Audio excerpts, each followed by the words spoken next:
Katas ng ating native na ginger. So ngayon ihalo natin yung luyang dilaw, katas ng luyang dilaw. Ito po, yan. Ang luyang dilaw. So hindi pa natin nahalo dyan yung malunggay. Yung ating lemongrass kasama sa pagdurog sa luyang native.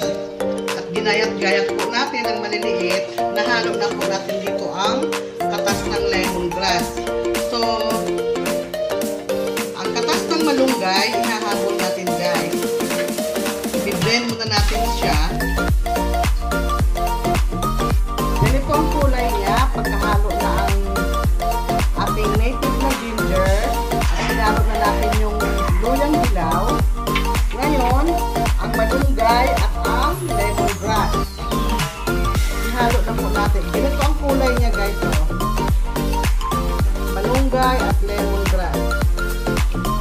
Sabihin ko na pala guys, yung sabaw na ginagamit natin pag blender sa malunggay ay sabaw din itong ito rin ginagamit yung pinakasabaw sa malunggay at lemongrass. Bawal po tayong gumamit ng tubig.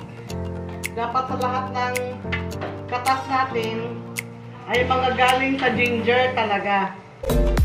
Bawal maghalo ng tubig guys.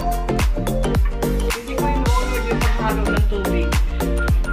So, yan ito yung pinakasapal ng ating native ginger na luya. Ayan siya guys. Tapos ito naman yung sapal ng luyang dilaw. Then itong kulay green, ito yung ating malunggay at lemongrass. Ayan, nakita nyo guys. Ayan. May katas pa nga siya oh. So itapon na to lahat guys. Ito, pwede din itong ilagay natin sa isang plastic shell. Ang tawag nun, yung ilagay lang natin siya sa freezer.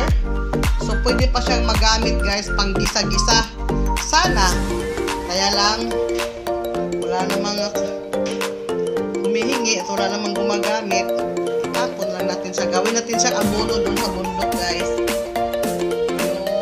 Yung gawa tayo ng yung abono ba sa pananim. So, ganun na lang yung pakinabang nitong sapal na ito guys. So, ayan siya.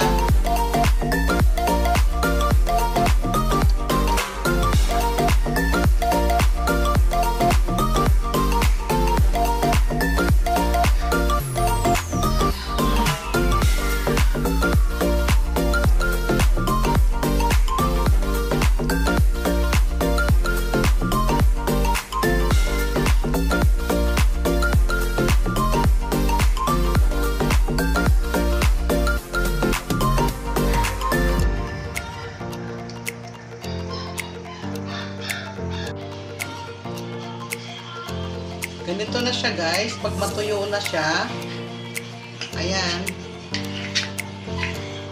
Pag medyo malamig-lamig na siyang kaunti, kaskasin mo lang siya. Powder powder na siya. Mamagicin natin siya maya-maya guys para maging powder. Ayan, tuyo na talaga siya. Palamigin natin siya ng kaunti. Kung nakita nyo sa may gilid-gilid, ayan. Ayan. Ayan, nagiging powder na po siya. Ayan, tsagaan lang po natin siya ng kaskasin sa gilid. Dahil basa pa siya, mainit pa. Palamigin natin ng kaunti guys.